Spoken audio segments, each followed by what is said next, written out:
Եվ այսպես, ադրբեջանցի լրագրողների այցը Հայաստան խաղաղության պայմանագրի դիմաց։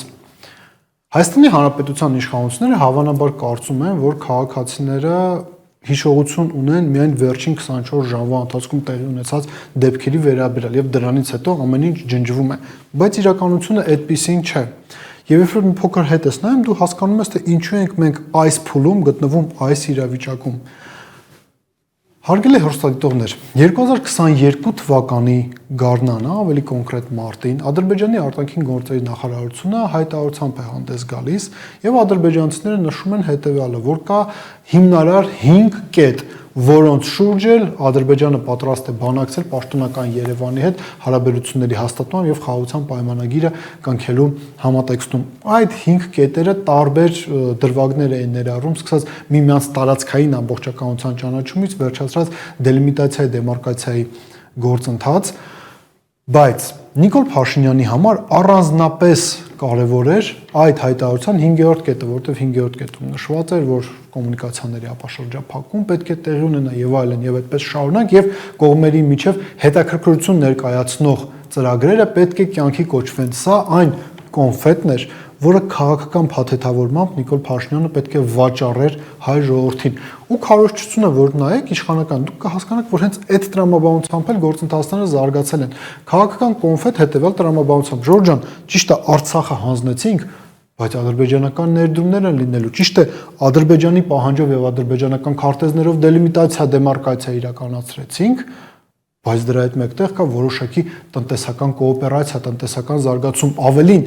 Ադրբեջանի կողմից առաջ քաշած այդ 5 կետերից 5-րդի վերաբերյալ Հայաստանում նույնիսկ գրեթե քաղաքական փիլիսոփայություն կառուցեցին, մի հատ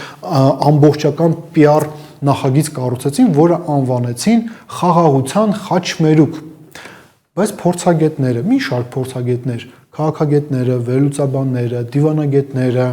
պետական գործիչները, ովքեր Նիկոլ Փաշինյանից մի փոքր ավելի խորն են ուսումնասիրել հայ-ադրբեջանական հարաբերությունների նրբերանգները, նշում են, որ ադրբեջանական պետականության էությունը այնպիսին է, որ իրենք քեզ հետ պատրաստ են բանակցել միայն այն հարցերի վերաբերյալ, որոնք իրենց են հետաքրքրում եւ ստանալով քեզանից այն, ինչը իրենց անհրաժեշտ է, իրենք քեզ թողնելու են ձեռնունայն։ Ինչը իր հերթին նշանակում է, որ խաղաղության խաչմերուկը կարող էր վերածվել փաշինյանական տուպիկի։ Եվ այսօր Իլհամ Ալիևի ասածը հենց սրա մասին է։ Ադրբեջանի նախագահը ելույթ ունենալով հերթական միջազգային գագաթնաժողովի ժամանակ անդրադարձել է նաև Հայաստանի հետ փոխհարաբերություններին, իհարկե խոսել է այն մասին, որ այսպես կոչված խաղաղության պայմանագրի ստորագրումը կախված է Հայաստանից, մենք պետք է փոխենք մեր սահմանադրությունը, լուծարենք Միսկի խումբը եւ այլն եւ այդպես շարունակ, բայց դրա հետ մեկտեղ ասել է, որ այս պայմանությամբ հայերի հետ բարեկամության մասին խոսել անհնար է, նույնիսկ անպատկերացնելի է տնտեսական ինտեգրումը։ Դրա հետ մեկտեղ նա արձանագրել է հետեւյալը, որ կան տարբեր առաջարկներ, այդ թվում նաև Վրաստանից առաջարկներ,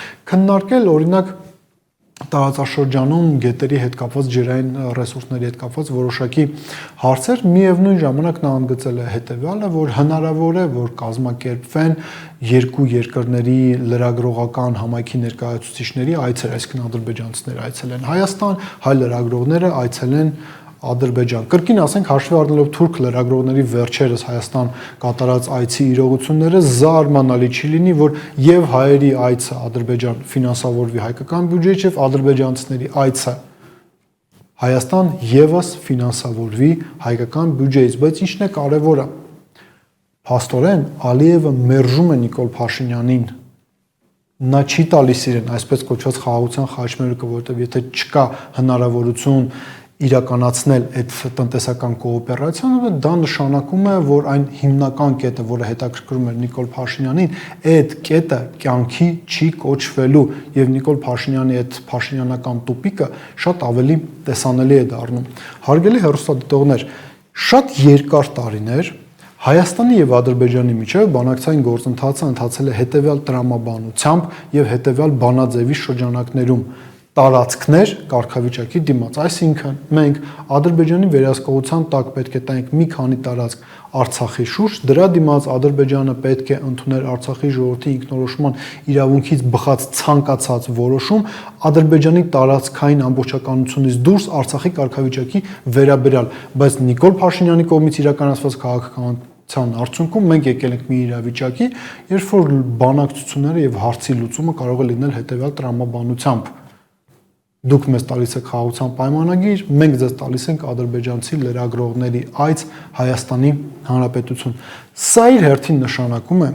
որ Նիկոլ Փաշինյանի բոլոր խոստումները, որոնք նա տվել էր 2021 թվականի նախընտրական քարոզարշավի ժամանակ, երբ որ մուրճը վերցրել է ձեռքը եւ փողոցներն էր ընկել եւ մարդկանց սպառնում էր, տարբեր հայտարարություններ էր անում, այդ բոլոր հայտարարությունները մնալու են անկատար։ Արցախի, Շուշիի հադրութի դեօկուպացիա տեղի չի ունեցել։ Խաղաղություն Ադրբեջանի հետ մենք չունենք։ Թալանը Նիկոլ Փաշինյանը չի վերադարձրել։ Ավելին, հարգելի հեռուստադիտողներ, ինքներս մեզ հետ պետք է անկեղծ լինենք եւ արձանագրենք, որ 2021 թվականի իրադարձությունների միակ շահառուն Նիկոլ Փաշինյանից բացի, ով պահպանեց իր բարեկեցության մակարդակը, որը նա ուներ 18 թվականից հետո, միակ սուբյեկտը, որը շահել է այս ամեն ինչից, Ադրբեջանն է։ Ադրբեջանը